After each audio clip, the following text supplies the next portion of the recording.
UK SRS, the new mandate for corporate sustainability transparency. The UK's commitment to sustainable finance is culminating in the most significant corporate reporting change of the decade, the arrival of the UK Sustainability Report Standards, or UK SRS. This isn't just another voluntary framework, it is the future baseline for corporate accountability. The UK SRS is born from globally recognized ISSB standards S1 and S2, creating a global baseline for reporting. The UK government has endorsed these with minor amendments to tailor them for the UK market. What is the UK SRS? It's a set of rigorous mandatory standards designed to give investors and stakeholders clear, decision-useful information. S1, which is the general sustainability disclosure, requires reporting on all materials, sustainability-related risks and opportunities that could reasonably be expected to affect your cash flow, financing, and cost of capital. S2, which is climate-related disclosure, specifically mandates reporting on climate-related risks and opportunities, building on the structure of the former TCFD framework. Critically, SRS demand connectivity, meaning your sustainability disclosure must be published at the same time as your financial statements, integrating ESG and financial data like never before. It also demands comprehensive disclosure across governance, strategy, risk management, and rigorous metrics and targets, including detailed Scope 1, 2, and 3 greenhouse gas emissions.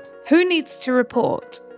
While the final legislation is pending, the current direction is clear. The UK SRS is expected to become mandatory for economically significant entities. Listed companies, those currently subjected to existing climate-related disclosure rules, are highly likely to be the first mandatory adopters. The government is consulting on extending the mandate to large private entities to ensure comprehensive coverage across the economy. If you are a major player in the UK economy, or if you rely on institutional investment, this directly affects your reporting strategy. What are the consequences of not complying? The stakes are high. First, financial scrutiny. Failure to meet these mandatory standards will flag risks to investors, leading to higher cost of capital and potential exclusion from sustainable investment funds. Second, reputational damage. In an era of intense scrutiny, non-compliance signals a lack of governance and climate commitment, fueling accusations of greenwashing. Third,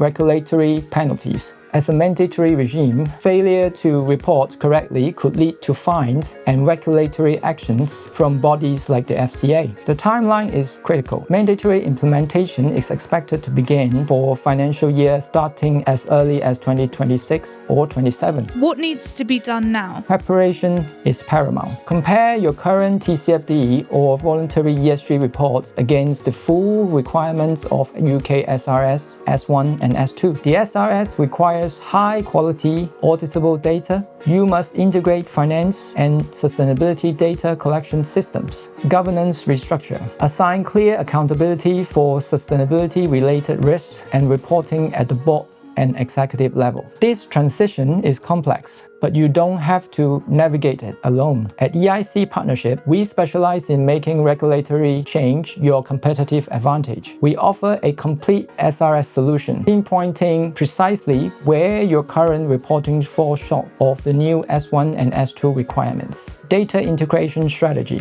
Develop auditable systems to merge your sustainability and financial data, ensuring seamless connectivity. We prepare your reports and internal controls for the rigorous third-party assurance that will underpin the UK SRS. Don't wait for the mandate to become law. Position your business as a leader in transparency and sustainability. Contact EIC Partnerships today to schedule your UK SRS readiness consultation. Visit our website or call us. Secure your compliance and competitive future.